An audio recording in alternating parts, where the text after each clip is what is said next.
Pour les nouveaux, je vais reprendre vite.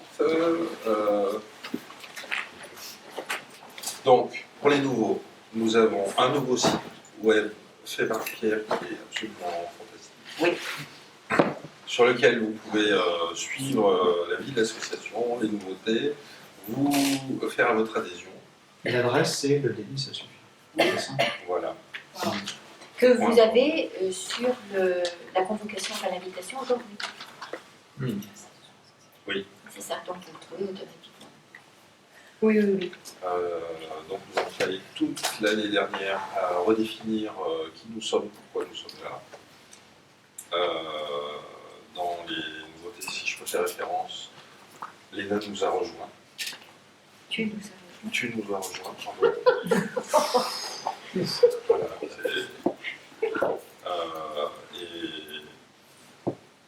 et j'ai fait un voyage en Asie où j'ai rencontré des sympathisants. Donc nous avons aussi des contacts internationaux.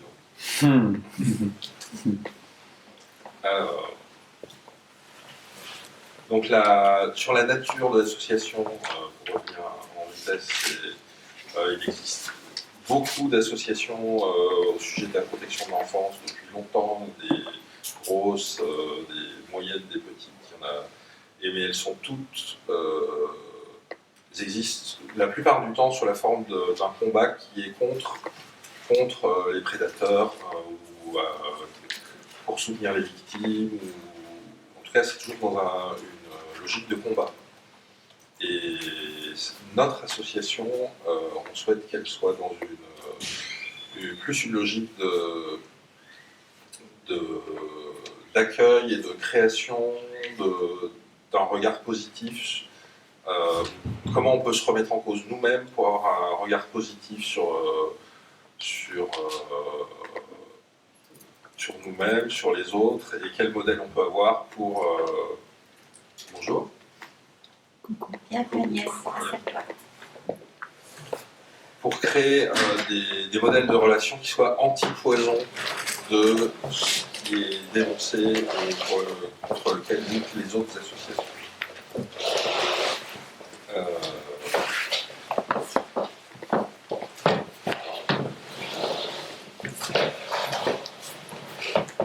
Et une image que j'aime bien, c'est de créer des oasis. C'est-à-dire que dans le désert, il y a des trucs qui vont se battre.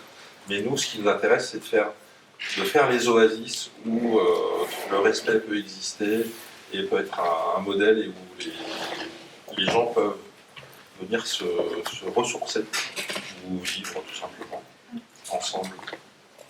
Et une autre image qui me plaît, c'est on est une toute petite association, mais les contacts que j'ai, les personnes avec qui je parle, et ce voyage que j'ai fait par exemple, me donne l'expérience qu'il y a de nombreuses personnes qui sont sensibles à ce qu'on essaye de mettre en place.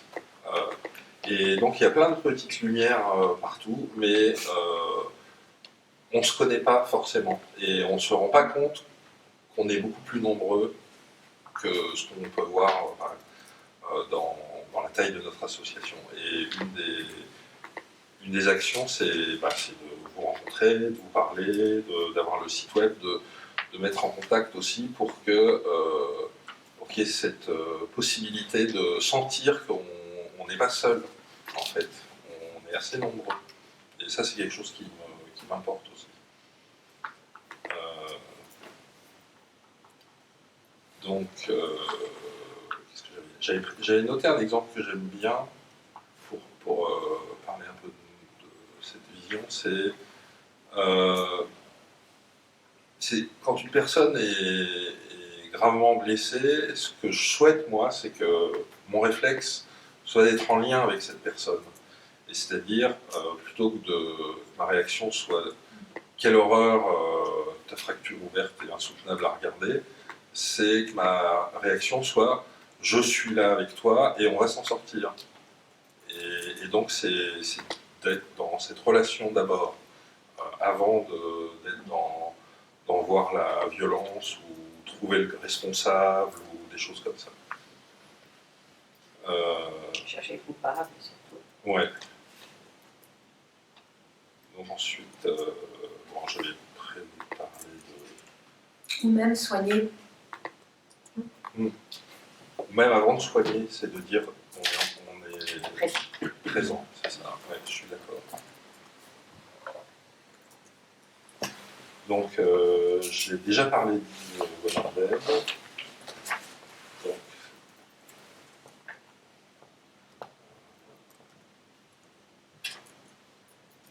et donc, le sujet, d'ailleurs, voilà, je me souviens, le sujet de l'intervention, c'était des principes à la vie. Et donc dans cette présentation de Yves Bonardel, il y a les principes nous guident, mais les principes, c'est pas la vie. Et donc, ce qui me touche, moi, et ce qui me motive, c'est de, au-delà des débats de qu'est-ce qui est... Entrez. Bonjour, bienvenue. Bonjour.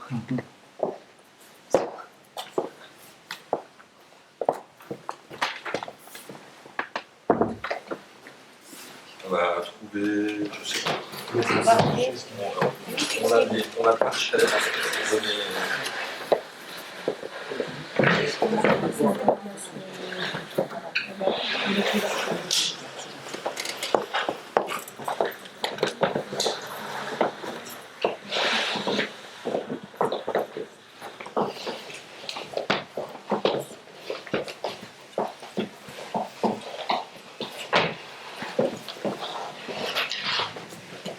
Depuis là, un petit peu, comme ça, donc voilà. Merci de votre arrivée. Vous êtes pile dans ce que je voulais dire, c'est-à-dire les principes qui nous guident sont des principes, c'est la théorie. Et dans la vraie vie, il y a du désordre, on est bousculé. Mais ce qui est intéressant, c'est qu'on est présent. C'est comme moi, en ce moment, je patauge dans mon discours, mais je suis là. Et être là est plus important que de patauger ou pas dans mon discours. Et voilà, c'est exactement l'illustration de ce que je voulais dire. Et c'est ça que je souhaite promouvoir dans cette association, c'est que nous puissions être là. Et parfois avec difficulté ou avec aisance et brio, selon les moments. Mais l'important, c'est d'être là. Et ça, c'est plus la vie que les principes. Et c'est pour ça que ça me tient à cœur. Et je vais vous parler dans la vie aussi. Voilà, en décembre dernier, j'ai voyagé en Asie et j'ai rencontré au Japon une femme qui s'appelle Yoshi et que j'ai rencontrée d'une manière... il y a un an dans l'avion. Elle était assise à côté de moi, on a commencé à parler. Et normalement, je ne parle jamais aux personnes qui sont assises à côté de moi dans l'avion, et elles non plus. Voilà. Et en se parlant, j'ai découvert qu'elle avait un projet, parce qu'elle a subi des violences quand elle est enfant, et qu'elle en a conçu une grande colère qui était tellement importante qu'elle est le seul moyen qu'elle a trouvé pour externaliser cette colère dans le cadre japonais où on ne montre pas trop ses émotions, c'est de devenir championne de kendo, donc de sabre japonais. Donc elle a détruit tous ses adversaires avec cette colère. Et une colère ritualisée. Voilà, une colère ritualisée. Et elle est convaincue qu'il faut s'adresser aux enfants et faire de l'éducation pour que ces violences ne se reproduisent pas. Et cette rencontre fortuite à l'autre bout du monde me donne cette confiance que voilà, simplement en étant qui je suis, je ne fais pas de prosélytisme particulier, mais c'est la façon d'être, ça crée des connexions, et je m'aperçois que même en allant à l'autre bout du monde, au Japon, je trouve quelqu'un qui partage nos valeurs et qui me dit que ça lui donne de la force aussi à elle de savoir qu'à l'autre bout du monde, il y a quelqu'un qui partage ses idées. Et il faut croire qu'il n'y a pas de hasard, puisque après le Japon, je suis allé à Hong Kong, et ça s'est renouvelé. J'ai fait la connaissance d'une femme qui travaille dans une crèche. Enfin, j'ai une amie qui travaille dans une crèche et qui m'a dit j'ai parlé de toi à tout le monde dans la crèche, il faut absolument que tu viennes, tu vas voir, ils sont super sympas. Et donc j'ai visité une crèche à Hong Kong. Et ils m'ont fait participer, mettre les manteaux, mettre les chaussures, et c'était génial, j'ai beaucoup aimé. Et je sais pas, j'ai par exemple, tout le monde était mort de rire parce qu'il y avait un petit garçon, je lui demande comment il s'appelle, et il ne savait pas trop quoi répondre, et du coup, la solution qu'il a trouvée, c'est de me faire un baiser. Et c'était vraiment très mignon. Et c'est ça aussi, c'est cette expérience-là qui m'a dit, mais en fait, je manque d'être en contact avec des enfants, il faut que je recommence ça. Et dans cette crèche, il y a une femme qui s'appelle Carmen, qui donne des cours d'initiation d'anglais. Et elle me dit, en fait, son travail, c'est avec des enfants qui vivent dans une éducation, une culture chinoise où les enfants sont hyper survalorisés, surprotégés. Elle me dit, ils n'ont pas le temps d'avoir un besoin qui s'est déjà sursatisfait par les parents avant même qu'ils sentent qu'ils peuvent avoir besoin de quelque chose, et ils sont complètement anesthésiés, ces pauvres enfants. Et moi, j'essaye de leur faire sentir, donc dans les travaux, je les laisse se débrouiller, et je les laisse sentir qu'ils ont besoin ou pas d'aide, et le choix de demander. Et au début, ils sont très chamboulés, ils n'ont pas l'habitude de ce qui se passe. Et dans cette pratique, elle dit qu'elle a l'impression de vraiment aider ses enfants, les respecter, être présent pour eux, même si c'est pas forcément une pratique qui est dans quelque chose de toujours joyeux ou de toujours harmonieux. Au contraire, ça crée des perturbations, ça fait des frustrations, des protestations. Et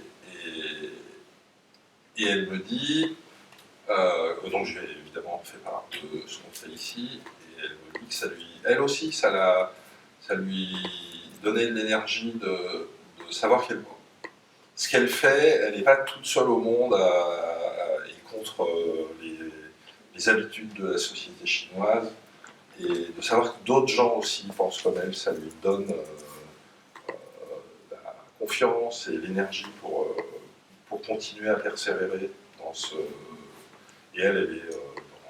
Ce que j'admire chez elle, c'est qu'elle est sur le terrain tous les jours, elle n'a pas de... Enfin, elle fait un peu le contraire de moi, qui suis en train de parler, d'élaborer, etc. Et elle pratique tous les jours. Et j'aime beaucoup aussi ça. C'est aussi dans la vie d'avoir cette chance de porter ce que dit l'association et de rencontrer des gens et d'échanger avec eux et de faire cette connexion. Et moi, ça me donne aussi la confiance qu'on est beaucoup plus qu'on le croit à être sensible à ces sujets. Mais il faut le dire pour qu'on se reconnaisse. On peut témoigner. Ouais. Oui.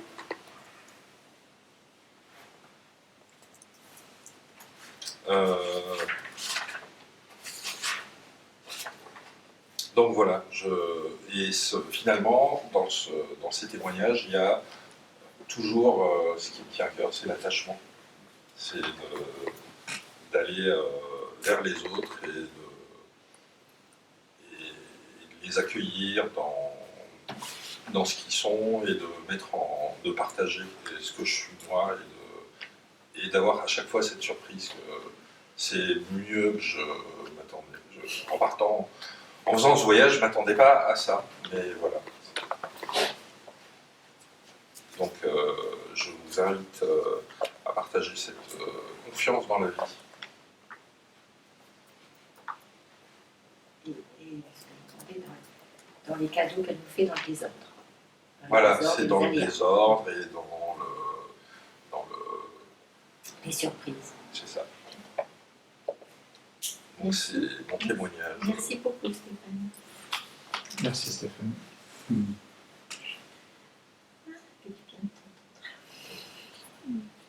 Donc, qui prend la suite dans C'est moi.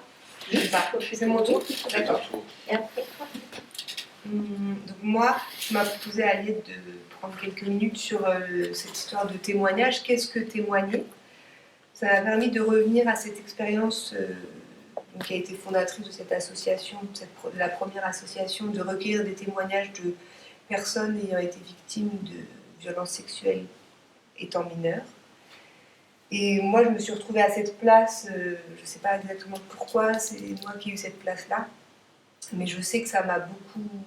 qu'à la fois c'était très évident d'être à cette place-là, de recueillir ces courriers, d'échanger avec chaque personne, et que c'était aussi, ça m'a aussi beaucoup perturbée de manière très concrète, de faire des rêves, beaucoup après des lectures, enfin c'est des témoignages qui sont, je ne sais pas si vous avez fait l'aventure de les lire, mais c'est des témoignages qui sont profondément bouleversants du fait, notamment, qu'ils disent ce qui n'est jamais dit, en tout cas ce qui n'était jamais dit. Et peut-être ce qui me vit. Oui, c'est vraiment ce que dit Serge sur détourner le regard, se boucher les oreilles. Le premier élan, moi, en tant que lectrice, c'est de dire mais non, c'est pas possible. Notamment à quel point les violences étaient aiguës, d'une part, et puis l'entourage. Moi, c'est ce qui m'a beaucoup marqué, c'est le rôle des parents, des mères, enfin, quand un enfant, enfin, quand un témoin dit, quand j'ai dit à ma mère, il s'est passé, mon frère m'a violée depuis 20 ans, je savais. Et donc, c'est cette chose-là, en fait, que les personnes, toute la géographie autour de ces violences. Voilà, après, avec cette question qui est revenue, ça m'a fait faire une petite promenade dans qu'est-ce que c'est un témoignage, revenir à zéro. Donc j'ai réalisé que c'était d'abord une notion judiciaire et que témoigner, c'est ce qui permet de créer une preuve. Et ça m'a interpellée parce que je me suis dit, au fond, c'est quelque chose de profondément subjectif qui permet de créer de l'objectif, puisque un témoin oculaire, par exemple, crée la preuve que tu étais là ou tu n'étais pas là parce que je dis que tu étais là ou tu n'étais pas là. Et je trouve que finalement, ça met en friction des endroits qui ne vont pas forcément de pair. Le témoignage aussi permet ou de révéler, mais révéler dans le sens où ça perturbe quelque chose. Par exemple, si on reste dans la sphère judiciaire, ça va être le tournant d'un procès, cette révélation, ce témoignage permet d'inculper ou pas, etc. Mais ça permet aussi de maintenir, enfin, ne pas témoigner, permet de maintenir un silence, de maintenir un secret. Une chose aussi qui était le cas du site, c'est l'accumulation des témoignages, c'est-à-dire que un témoignage, ça fait quelque chose, mais si beaucoup de personnes témoignent, d'un coup, il y a une réalité qui apparaît.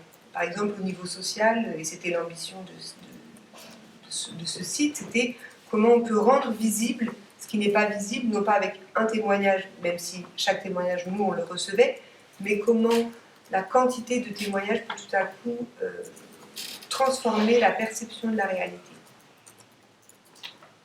C'est ce qui s'est passé aussi avec le mouvement MeToo, bien sûr, où ça change à la fois une vision du monde, mais aussi des statuts de personnes. Une personne qui est accusée, où il y a une multiplicité de témoignages, d'un coup, ce notable, cette personne qui a du pouvoir, petit à petit, change de place dans notre société.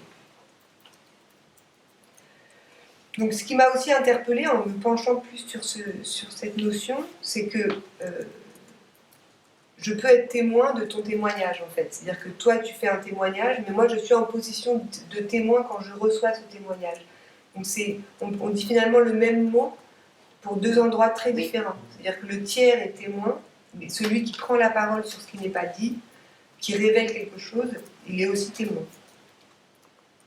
Sur la notion de tiers, j'aimais bien me rendre compte que finalement, c'est une chose qu'on retrouve dans plein de situations, positives ou négatives, le témoin de mariage, le témoin d'un crime. En tout cas, c'est cette personne extérieure qui n'est pas concernée par une réalité et qui va permettre aux acteurs ou aux absents d'en avoir conscience.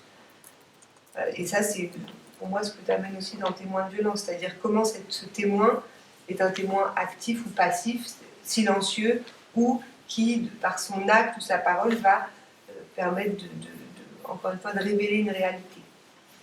Donc, et sinon, on peut être soi-même l'auteur d'un témoignage, c'est-à-dire je dis quelque chose que je n'ai pas dit, ou je dis quelque chose que j'ai vécu après coup, et je fais savoir aux autres que c'est autrement que ce qu'ils ont cru. Cette chose-là, vraiment, elle me paraissait très importante parce qu'il y a une forme d'intensité, en tout cas, dans le témoignage. C'est pas une chose, c'est une chose qui rompt, qui perturbe, qui peut créer des ruptures, des fissures, et donc il y a une prise de risque. Il y a pas forcément de danger, quoi qu'il peut y en avoir, mais aussi c'est vraiment une façon de se différencier de quelque chose qui est admis par tout le monde. On a vécu ce moment qui était super tous ensemble. Ah ben non, moi j'étais mal de A à Z, voilà, pour une chose complètement banale. Et d'un coup, on est perturbé. Bah, pour les lanceurs d'alerte, il y a un peu de risque. Évidemment. Après, ça peut être bien plus. Oui, dans les témoins aussi de procès, qui sont. Enfin, il y a des dangers de mort, même. Bien sûr. Oui, ça m'a fait tourner aussi autour de la notion de vérité. Ça, c'est un peu comme l'histoire de la preuve, mais tout à coup, si je témoigne, je crée une vérité, mais je crée aussi le doute sur cette vérité, c'est-à-dire j'ouvre la discussion sur est-ce que c'est réel, est-ce que c'est son vécu, est-ce que c'est... Donc ça, c'est beaucoup sur les témoignages de personnes ayant vécu victimes de pédocriminalité. C'est aussi très fort ce qui revient dans les témoignages, combien on a amoindri, assourdi le témoignage, ou voire nier, dénier complètement cette réalité. J'étais amusée de me souvenir, j'ai essayé de chercher dans mon enfance les premiers souvenirs de ce mot, de témoignage, et en fait je me suis rendu compte que moi qui ai reçu une éducation religieuse, c'est dans cet endroit-là que je l'ai entendu, et donc le témoignage des apôtres, donc qui ont été les premiers témoins oculaires de Jésus, enfin oui, voilà, et qu'en fait, j'ai réalisé qu'en fait, ce témoignage-là, c'est une chaîne de témoignages qui permet, comme une transmission, de dire que ça a existé. Donc là, c'est anecdotique le fait que je cite moi et mon premier souvenir, mais j'ai bien aimé cette idée que un témoignage, en fait, permet aussi à une notion de transmission. Et quelque chose peut rester réel grâce à une série de témoignages qui se transmettent. Mais ça me fait penser aussi à ce que tu as dit pour les enfants, c'est-à-dire d'être, en tant qu'enfant, être témoin d'adultes qui ont une certaine vision, une certaine possibilité, des possibilités différentes ouvertes, les rend eux-mêmes, enfin, ça crée une transmission.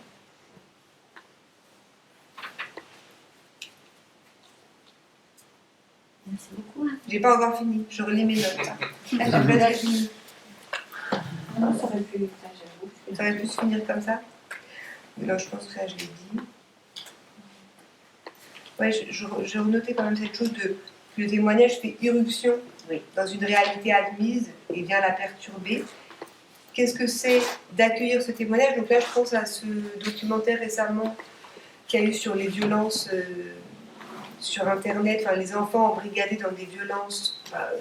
Une petite fille qui s'était retrouvée manipulée par des adultes et qui s'était mis à se photographier, à envoyer des photos. Donc il y a eu un documentaire sur France 2. Et on voyait une policière qui accueillait le témoignage de cette petite fille, qui la questionnait, mais comment en fait elle instaurait, non-jugement, c'est pas du tout assez fort, c'est-à-dire elle instaurait quelque chose du contraire de punitif, il n'y avait pas de gravité, elle accueillait cet enfant, en même temps elle avait le rôle de recueillir un témoignage concret, avec des faits et tout ça, mais j'ai trouvé très touchant voilà, comment elle accueillait ce témoignage, et quand même ça reste une des grandes questions, c'est vraiment un des grands désastres de l'affaire Outreau, c'est comment ont été recueillis les témoignages, comment les témoignages ont été après détruits ou pas, etc. Mais en tout cas, ce qui peut être abîmé ou pas à ce moment-là. Et je pense aussi à ces témoins qui disent j'aurais préféré, après coup, j'aurais préféré ne pas le dire. C'est-à-dire, il y a potentiellement la libération, Mais il y a aussi l'aggravation, la punition. Enfin, L'effet du déni. oui. Et que finalement, la violence est Envoyer le redoublée quand le témoignage n'est pas accueilli. Voilà. Et aussi, je pense aussi à l'enfant qui témoigne d'une maltraitance, par exemple, mais qui n'est pas prêt aux conséquences. C'est-à-dire, il va y avoir une machine qui va se mettre en route, sociale, etc., sur peut-être retirer l'enfant de sa famille, alors que lui n'était pas prêt forcément à ce que ce témoignage ait de telles conséquences. Il y a presque même soit récupéré de Ouais. cette façon-là.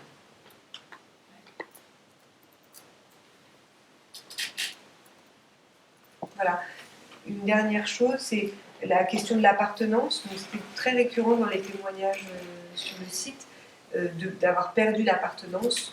J'ai dit ce qui m'arrivait, j'ai dénoncé tel adulte, telle personnalité de la famille, et donc j'ai été rejetée ou j'ai perdu un statut. Ça, c'était une chose, le risque de perdre son appartenance d'origine, et aussi l'appartenance qui se recréait entre personnes témoignant. Mais c'est aussi très sensible ce soir, c'est-à-dire comment autour d'une question on peut recréer une appartenance. Et là, il y avait quand même cette appartenance très forte que j'ai vue aussi dans toutes les premières réunions de personnes se retrouvant autour du besoin de témoigner, de dire ce vécu de victime, d'être entendu, de défendre peut-être des droits par rapport à ça, de témoigner des conséquences. C'était très fort aussi dans les témoignages, avoir besoin de dire voilà comment ça a détruit ma vie, ce que ça a fait concrètement. Et la répétition là était très forte de voir les points communs entre les personnes et les conséquences. La dernière chose, alors qui est la vraie dernière, comment on se laisse modifier ou pas par les témoignages. Ça, c'est vraiment une chose.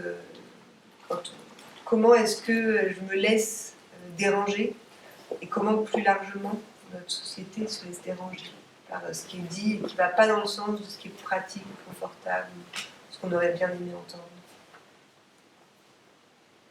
Voilà. Merci beaucoup.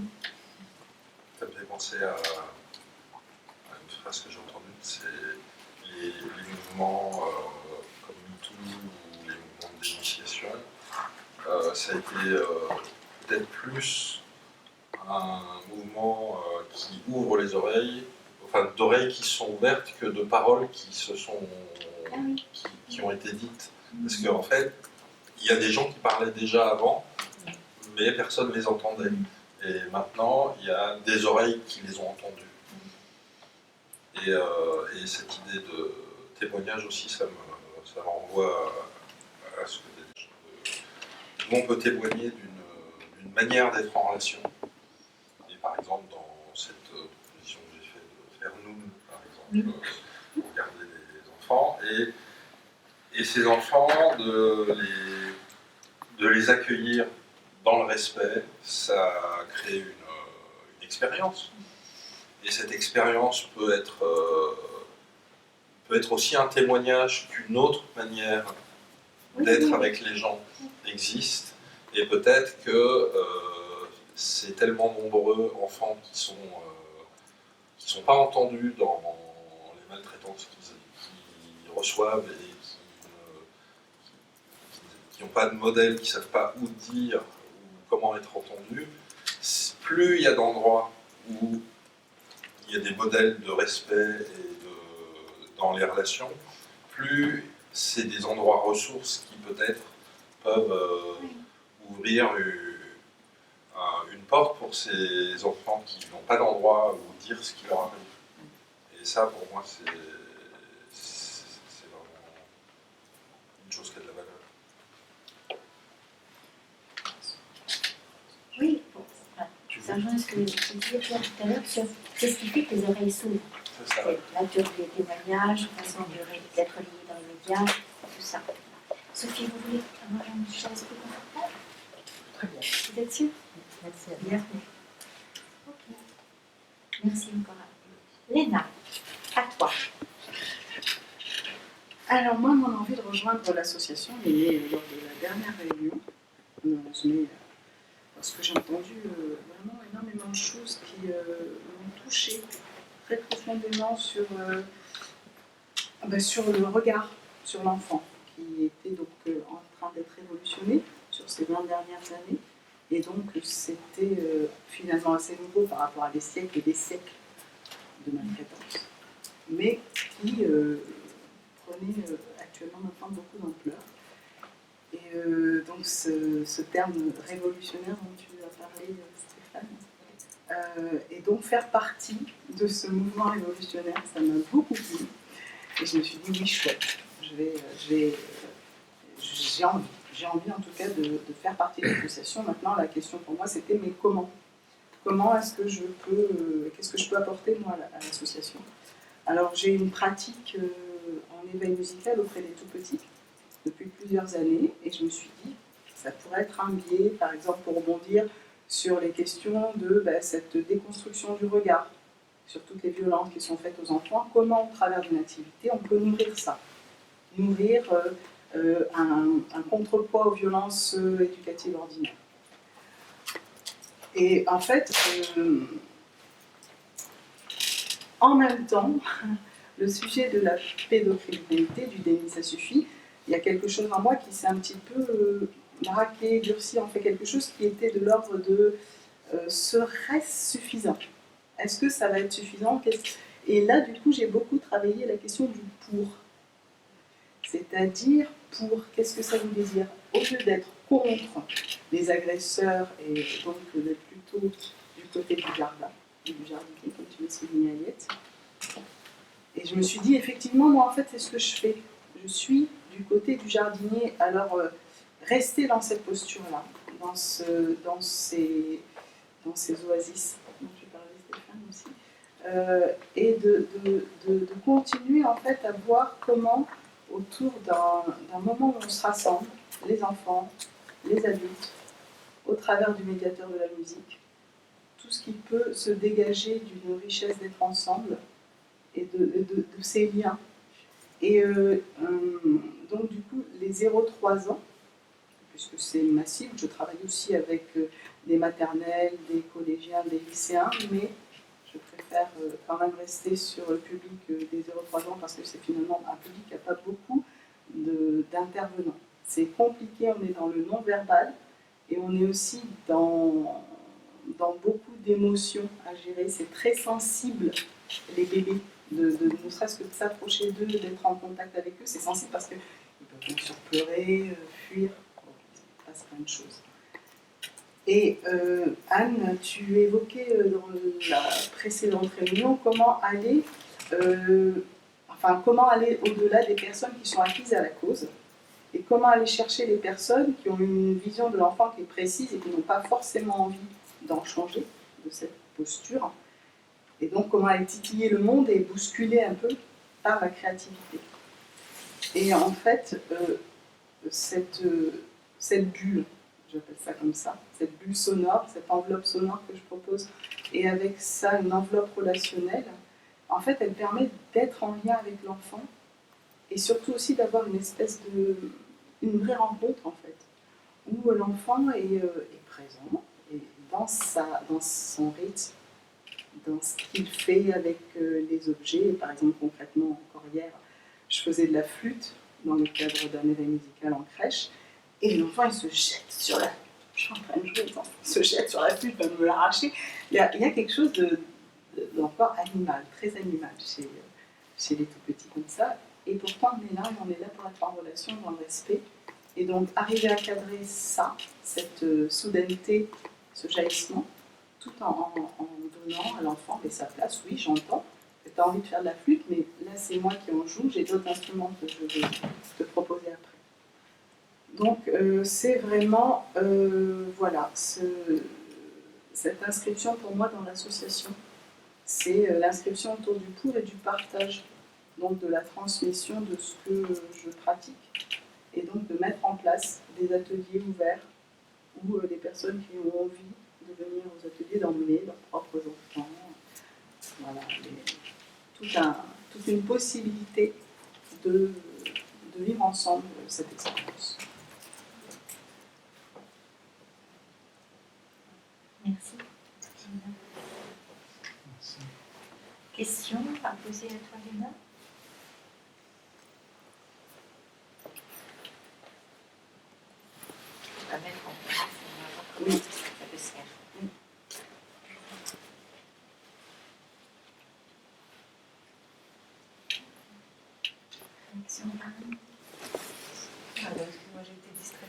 Non, oui, merci.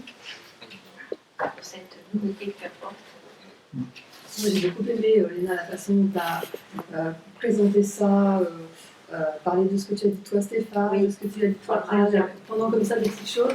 C'est super. J'ai adoré ces images et ces petits moments.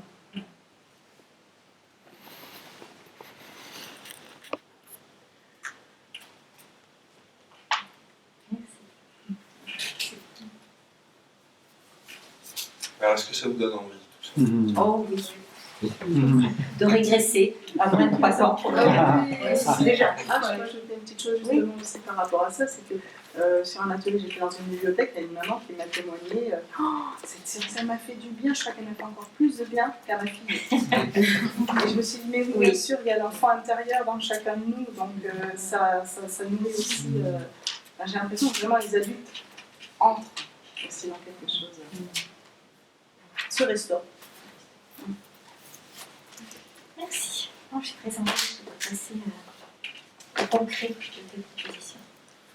C'est ton tour un peu. Monsieur le Président, vous me donnez la parole. Je vous donne la parole. Avec grand plaisir. Alors, bon, le sujet que je proposais de reprendre donc, pour ce soir, c'est celui du terme de la séduction.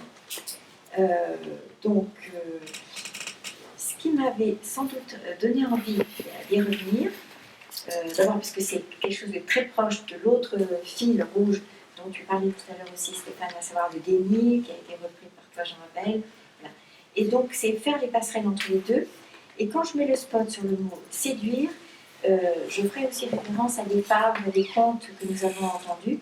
Et ce mot est bien sûr à plein de facettes, mais mon point de départ, c'est la réaction d'une de mes filles, lorsqu'elle était bouchou, elle avait encore des nattes, des couettes, etc. Et que j'étais supposée en tant que mère avertir mes enfants, les mettre en garde sur les éventuels ogres, loups que mes enfants pourraient rencontrer dans la forêt. Et donc,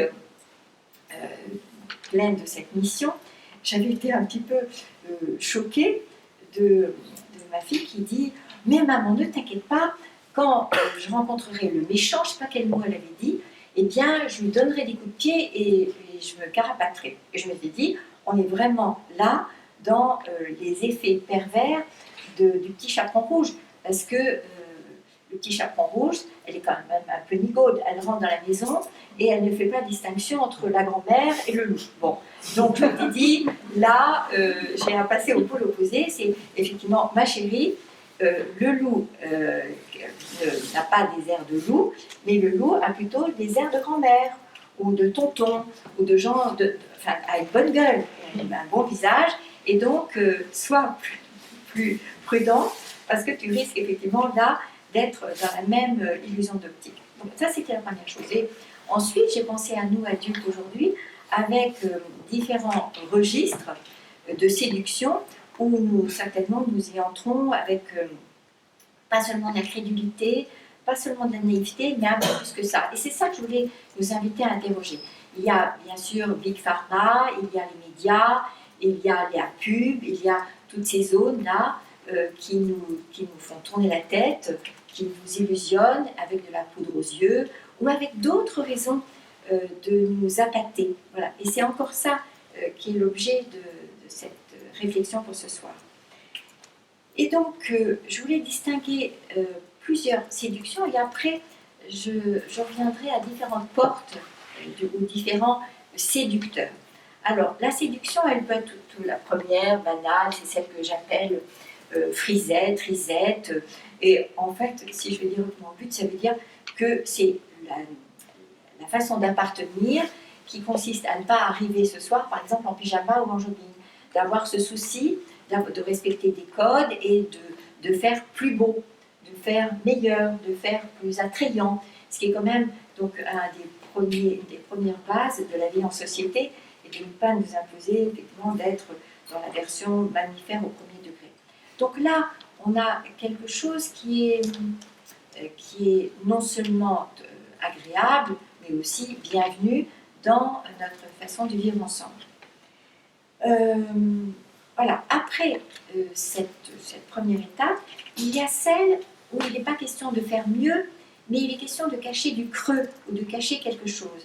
Et donc là, on a un peu peut-être de filouterie, on va dissimuler, on va cacher, et donc plus grand sera le vide que l'on veut cacher, plus grandes seront les démarches de tromper, de commencer peut-être à mentir, mais à commencer déjà à manipuler, de donner le change, d'avoir déjà une première, pas encore tout à fait un masque, mais déjà quelque chose qui dissimule. Donc là, on va avoir quelque chose à cacher, donc un double fond. Bon, là, nous sommes tous d'accord pour reconnaître le pratique de dissimuler, de donner l'échange. Là, ce sont les versions qui ne sont pas encore l'objet de notre inquiétude, ni celle maintenant pour nos enfants. Apprenons à nos enfants aussi à ne pas toujours dire la vérité, à avoir un jardin secret qui veut supposer aussi de l'opacité et l'étanchéité des frontières. Là où je serais plus susceptible de tirer la sonnette d'alarme, c'est ce que je vais appeler, ça ne sera pas les frisettes et les lisettes, ça sera le pot de Nutella qui peut effectivement vous inviter. Le pot de Nutella a aussi une fonction de séduction.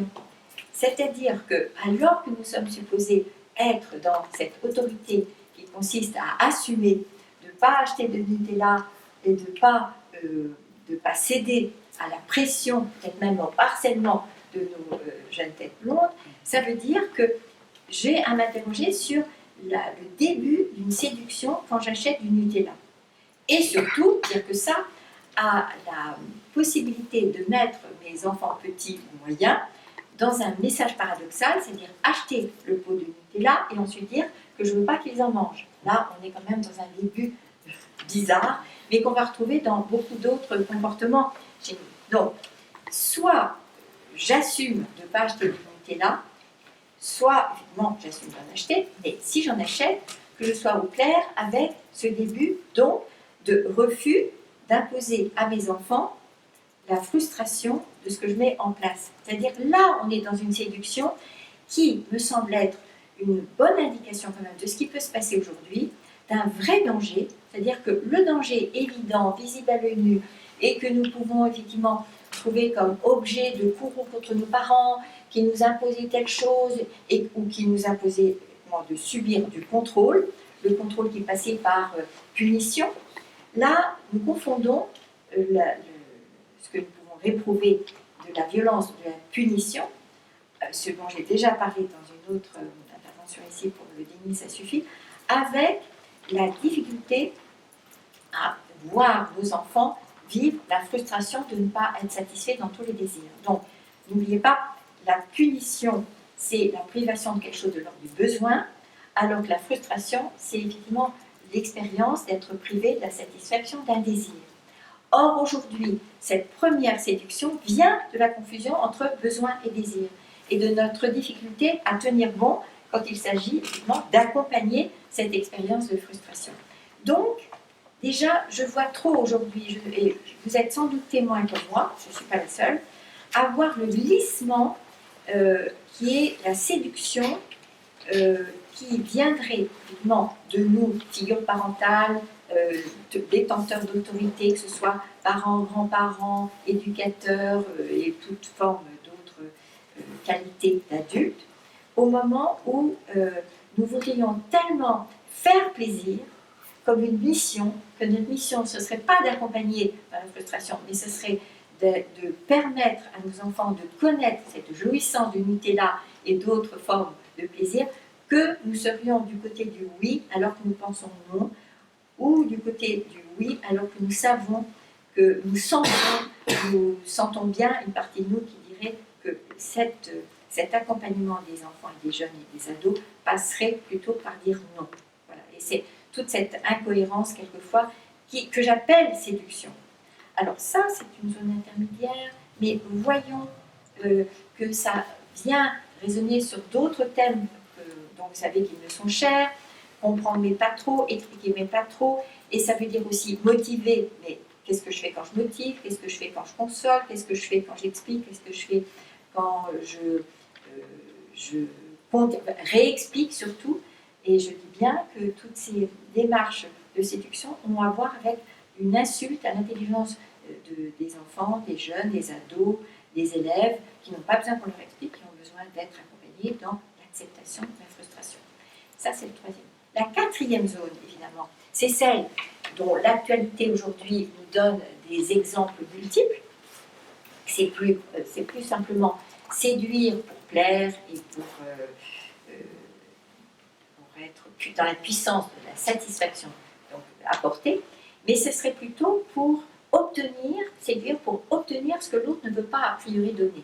Et donc, évidemment, toute l'actualité le dit bien, c'est là on arrive non pas simplement aux parents complaisants, mais au bourreau, au prédateur, et celui qui va séduire en transformant son interlocuteur, de tout âge d'ailleurs, mais là bien sûr nous sommes plutôt attentifs à ce qui se passe dans les cas où l'enfant est à moins de 15 ans, enfin l'adolescent a moins de 15 ans, et c'est pour ça que le sujet qui nous importe aujourd'hui, c'est l'idée du consentement, l'âge limite et toutes ces choses. Vous avez juste à ouvrir tous les quotidiens aujourd'hui, il en est question, heureusement. Et donc dans ce cas, ce qui est radical et ce qui est encore un petit peu objet de résistance dans les médias, c'est que dans ce cas, l'interlocuteur n'est plus sujet, il n'est plus question d'altérité, il devient objet. Objet de puissance, objet de contrôle, objet de pouvoir, objet de manipulation, et patati et patata. C'est bien sûr la version extrême de cette séduction, mais cette séduction dont l'actualité nous dit bien qu'elle est encore validée, justifiée, et surtout accompagnée d'infiniment de démarches d'impunité. C'est le mot impunité que je retiens. C'est-à-dire, c'est ça qui nous scandalise, c'est ça aujourd'hui qui est la révolution dont nous parlions tout à l'heure et dont tu parlais toi, Stéphane, que nous sommes témoins aujourd'hui des siècles passés, mais des décennies passées et aussi des années passées, où nous étions témoins, nous, et acteurs quelquefois, de cette impunité. Ça veut dire que, avant de passer donc aux 4 portes d'entrée, ça veut dire que nous parlons de la vulnérabilité de ces victimes potentielles, avérées, donc des prédateurs, mais moi ce qui m'intéresse, et ça rejoint ce sur quoi j'insistais tout à l'heure dans l'Assemblée générale, de la vulnérabilité que nous avons à reconnaître que c'est la nôtre en tant que témoin. Et c'est ça, notamment, qui est fait autour de tous les débats à propos donc, de Gabriel Matzneff et du rôle des médias à ce moment-là. Donc voilà, c'est en quoi, moi, suis-je concernée dans cette vulnérabilité face, effectivement, à toutes ces formes de séduction. Pour revenir donc à ce que j'avais annoncé, les 4 formes, quand je parle de vulnérabilité, et nous, témoins de ces personnes vulnérables, comment est-ce que nous pouvons identifier, grosso modo, je l'ai fait bien sûr dans d'autres conférences, mais je reviens très brièvement aux 4 portes.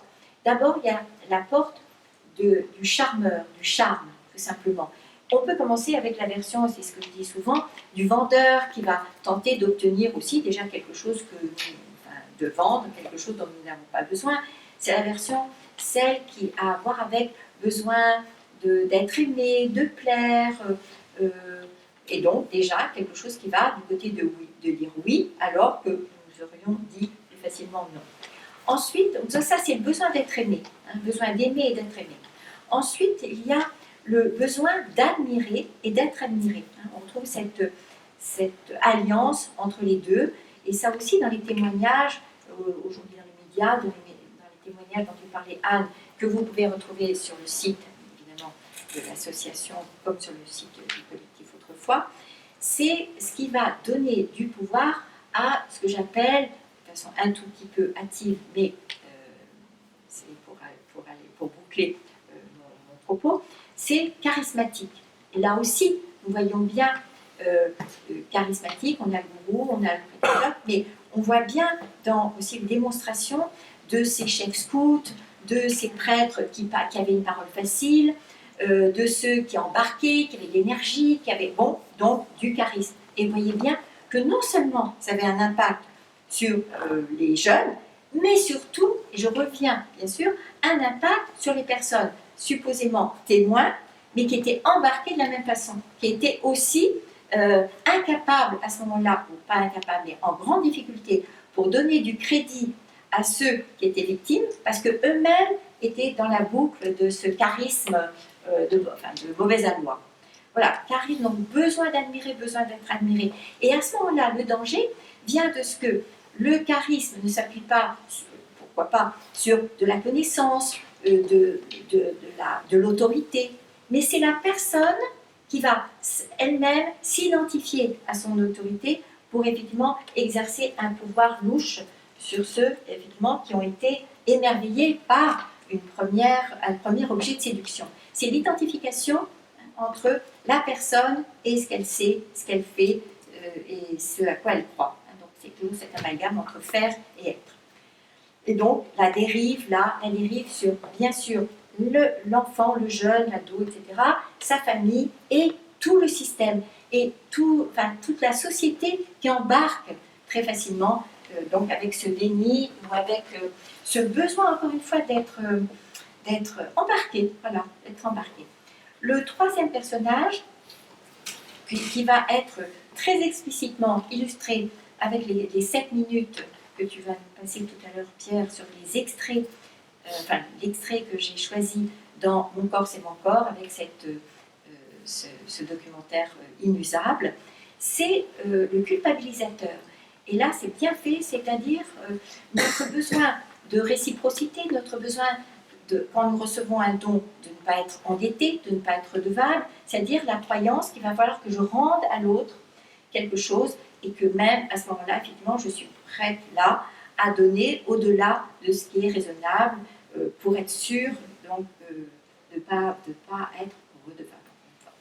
Et la quatrième porte d'entrée, le quatrième personnage, ça sera le castrateur. Là, on est dans la version très forte où je suis prête, moi, en face de lui, pour des raisons diverses, mais aussi parce que nous avons été dressés à obéir, à donner du crédit à celui qui va avoir une grosse voix ou qui va commencer effectivement à disqualifier qui je suis, à me faire taire, à me faire douter de l'estime de moi, de la confiance en moi.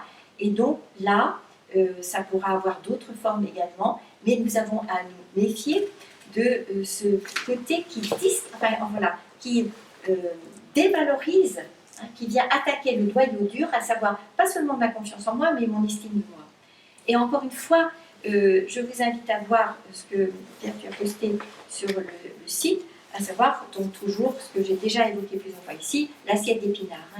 La racine de cette facilité à abandonner qui je suis, à abandonner le respect que je me dois et que j'ai à faire valoir à l'extérieur, avec ce dressage peu ou prou que j'ai subi. Voilà. Donc, pour moi, ce serait le passage là, avec toujours le rôle du masque. Si j'avais un sous-titre à donner à mes propos sur la séduction, ce serait de passer de mieux à bien. C'est légitime d'être dans du mieux, d'être dans quelque chose qui est agréable, séduisant, au séducteur qui, lui, va s'approprier les autres comme s'ils étaient sa propriété, son bien à lui. Voilà. Merci de votre attention. J'ai demandé à toi, Pierre, d'extraire 7 minutes, donc je trouvais qu'elle pouvait compléter ce que je viens de souligner sur le déni, et surtout parce que ça parle du déni de la personne témoin. Donc je trouvais que ça venait doublement illustrer et nous donner la possibilité de sortir du déni nous-mêmes et ensuite avoir des disputes pour la route.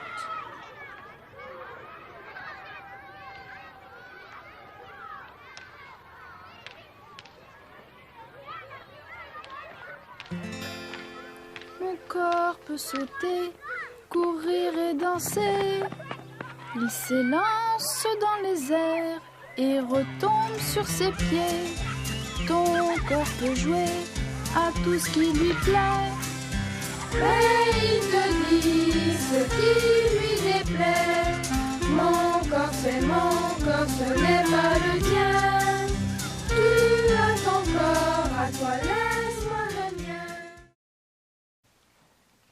J'en ai parlé à ma voisine. Elle m'a cru. Elle dit qu'elle voulait bien m'aider. Merci. J'ai contacté les gens. Ils ont été très gentils. Et ils m'ont dit que c'était pas ma faute ce qui se passait. Ils vont s'occuper de moi. Je crois que ça va aller mieux maintenant. Même si parfois c'est dur de dire qu'on subit une agression sexuelle, ces 3 enfants l'ont fait. Et ils ont pu trouver de l'aide immédiatement. Malheureusement, ce sont pas tous les adultes qui peuvent vous apporter de l'aide. On va regarder Barbara chercher quelqu'un qui pourrait régler son problème. Ma mère et mon père sont séparés depuis presque 2 ans. C'était très dur. Ma mère n'arrivait pas à joindre les 2 bouts, payer l'hypothèque et puis tout le reste. Là, le frère de ma mère, mon oncle Philippe, est venu vivre chez nous. Et ça va mieux à présent. Il nous amène au restaurant et au cinéma, puis ma mère se sent mieux. Au début, moi aussi. Mais tout à coup, il a commencé à venir dans ma chambre le soir et puis il me touche un peu partout sur le corps. J'aime pas ça. J'ai dit non, mais il m'a dit que si je refusais, il nous aiderait plus. Là, moi, je veux qu'il arrête de me... Je vais aller le dire à ma mère. Samedi me convient, Maman? oui. Oui, demain après-midi aussi. OK. D'accord, on s'appelle. Bye-bye. Barbara, qu'est-ce que tu fais debout à cette heure-ci? Maman, j'ai un problème. Oh, t'es pas la seule. C'est mon oncle Philippe. Il arrête pas de venir dans ma chambre le soir, mais j'aime pas ça. Pourquoi que t'aimes pas ça? Ouais, c'est qu'il passe ses mains sur mon corps. Barbara, pourquoi est-ce que tu parles comme ça de ton oncle, voyons? Il est très gentil et jamais il ferait une telle chose. Mais c'est vrai, il fait ça le soir quand t'es pas là. Oh, chérie, ça doit être un cauchemar. C'est ton imagination, là. C'est exactement comme le monstre en dessous de ton lit. C'est pas mon imagination, maman. Il m'agresse sexuellement. Barbara, c'est effrayant de parler en ces termes-là de ton oncle Philippe. C'est dégoûtant. S'il fallait qu'il t'entende dire ça, il s'en irait d'ici. Alors, qu'est-ce qu'on ferait? Écoute, chérie, je crois que le vrai problème, c'est que toi et moi, on passe pas assez de temps ensemble. Qu'est-ce que tu dirais si on allait au cinéma toutes les 2 samedi? Et ensuite, on pourrait aller magasiner. Je t'achèterais une nouvelle robe. Qu'est-ce que t'en dis? Ah, OK. Bien.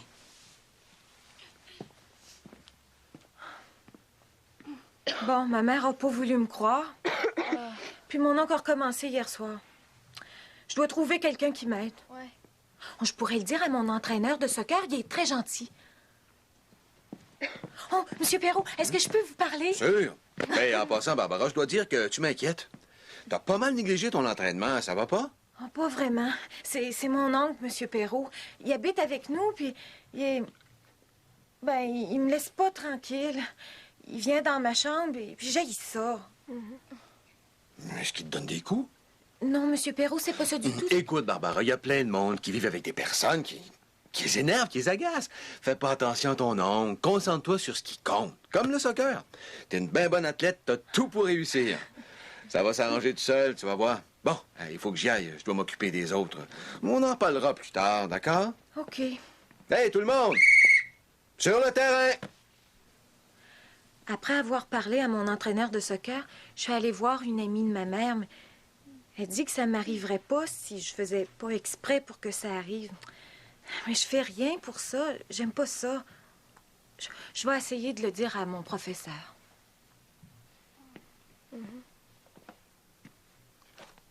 Ah, Barbara, Bonjour. ça va pas, toi?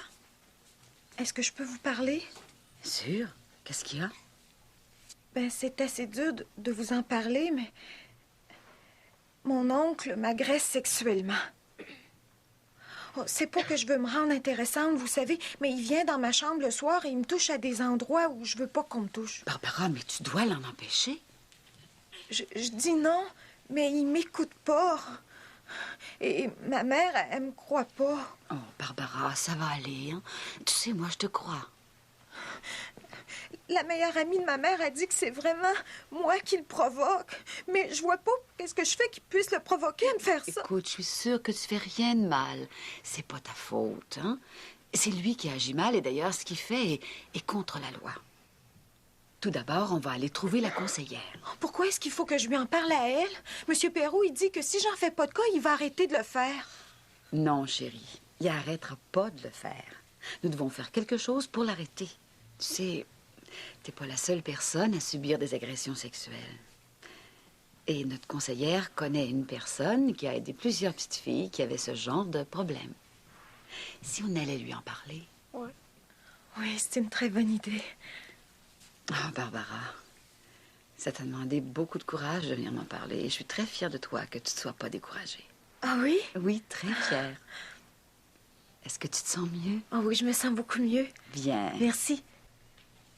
Qu'est-ce qui se serait passé si Barbara n'avait pas continué sa démarche? Oui, Guy? Je pense que si elle n'avait pas continué, ce serait arrivé de plus en plus. Ça serait arrivé de plus en plus. Oui, et toi, qu'est-ce que t'en penses? Ça aurait empiré. Il aurait jamais arrêté. Il n'aurait jamais Mais ça Très touche- bien, efficace. Ça touche témoignage, déni, séduction, de proposer de magasiner. Voilà, on avait vraiment là en 7 minutes quelque chose qui reprenait vraiment l'essentiel.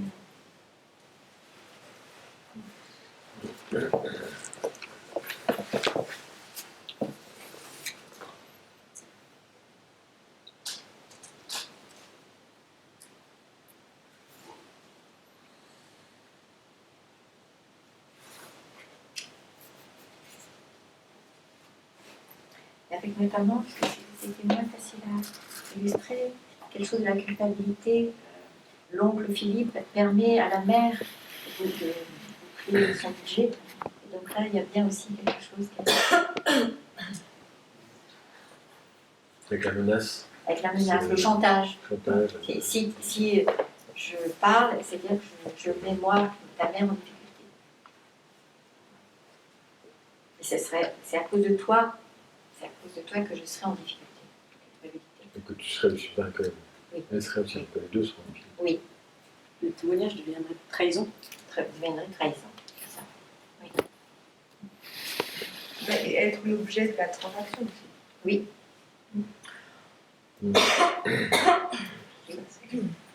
Mais c'est très réaliste, je trouve. Très. Enfin, non, c'est vraiment une façon de construire des rapports qui sont vraiment récurrents aussi dans le témoignage. On a soit le déni de l'acte lui-même, de la gravité, quand il dit tout le monde fait ça. Voilà, on a tous les degrés. Là. Et là, la ténacité de la petite fille, Oui, elle est oui. extraordinaire. Ouais. Oui. Ça, je sais pas si c'est aussi. Ça doit pas être, ça doit être rare, ça. De résister autant. Oui. Surtout après l'avoir partagé à sa mère. Oui, en effet. Oui. Oui. Elle l'a chauffé. Oui, qu'est-ce qu'il y a déjà de construit en elle qui lui donne cette capacité de résilience? Moi, ça me fait penser qu'il y a toujours... c'est encore courant de ne pas voir la pédocriminalité comme autre chose que de la domination et de la transgression. Oui. Alors que c'est seulement ça. Mais alors le discours des criminels qui essayent de dire c'est peut-être un peu de l'affection mal placée, Une relation amoureuse, etc. En fait, il y a vraiment rien de cette nature là-dedans, jamais. Et ce discours-là, il reste contaminant encore aujourd'hui. Et on l'entend encore beaucoup dans les déclarations des prédateurs. Mais il y a des anciennes victimes aussi qui restent dans ce discours. Oui, c'est vrai. Et je pense que tu aurais des gens qui s'opposeraient facilement à ça. Donc, c'est même il y a eu des écrits là-dessus, des personnes qui affirment avoir été consentants, même avec un parent. Et enfin, tu vois, à qui on a réussi à vendre qu'elle était partie prenante dans ces choses-là. ou qui même pourrait le défendre comme comme une chose qu'elle a. Tu vois, de dire, bah non, moi j'ai pas vécu ça et je l'ai vécu différemment et pas comme. Tu vois.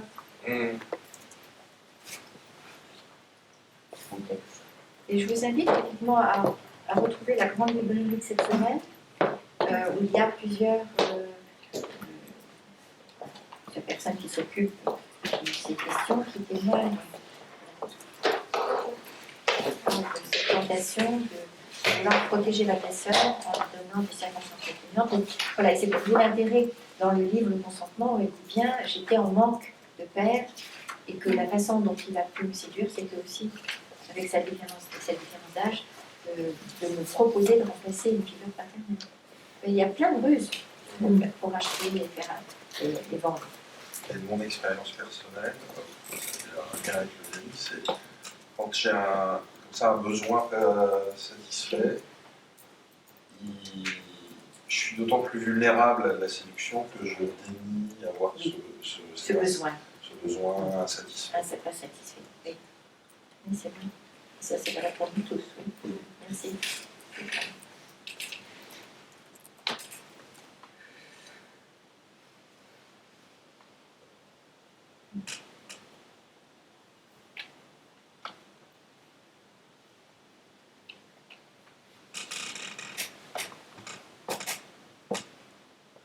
J'ai bien aimé les jeux de rôle.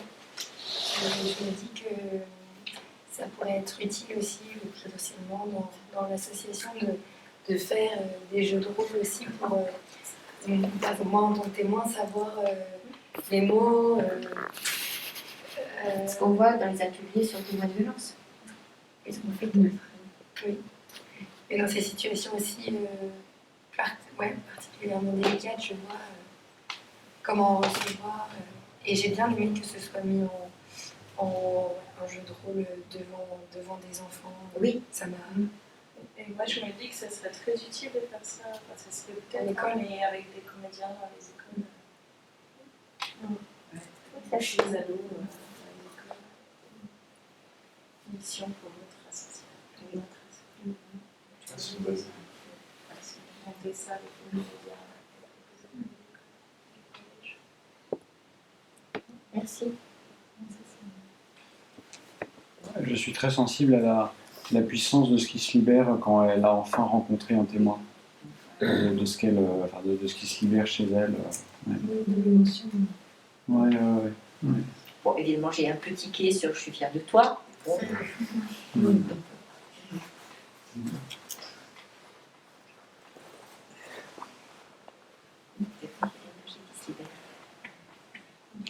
Une sorte d'axe qui est retrouvé, comme une sorte de cohésion, d'unité chez l'enfant qui se refait à partir du moment où elle a une personne. D'estime de soi. Estime de soi aussi, oui. Estime de soi. Et puis c'est un fil en fait. Enfin, quelque part, ces larmes arrivent en gros tout de suite, mais enfin, quelque part, elle peut enfin dire je. Déposer. Un jeu qui soit cohérent. Ouais, ça me paraît tellement important de parler de tout ça, effectivement, et déjà ce film, parce que ça me semble tellement facile pour, entre guillemets, les prédateurs de, justement, paralyser sa victime avec tout ce qu'on a dit, là, justement.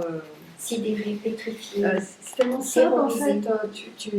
Elle met en danger, vraiment, ce que dit sa mère, enfin, elle met en danger cette espèce de triangle qui avait été fait.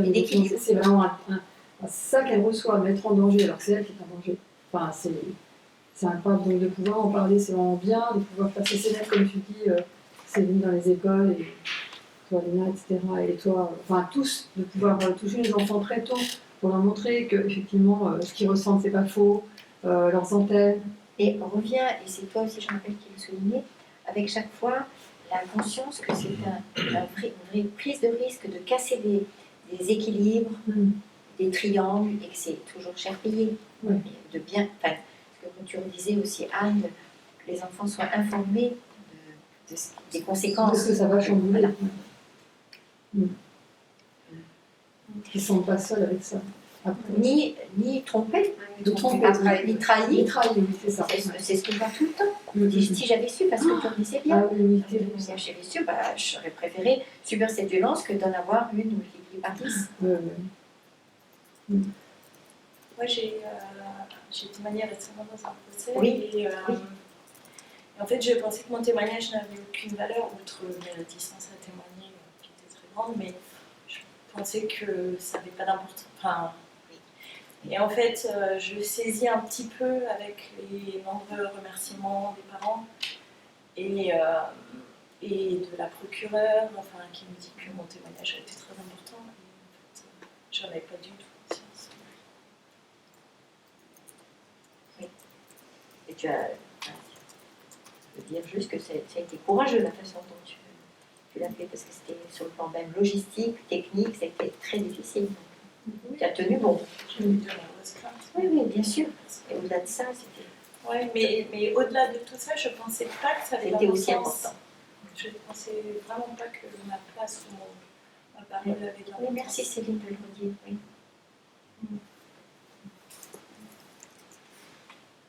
Ce que tu disais tout à l'heure aussi, c'est témoigner, enfin, témoignage de témoignage.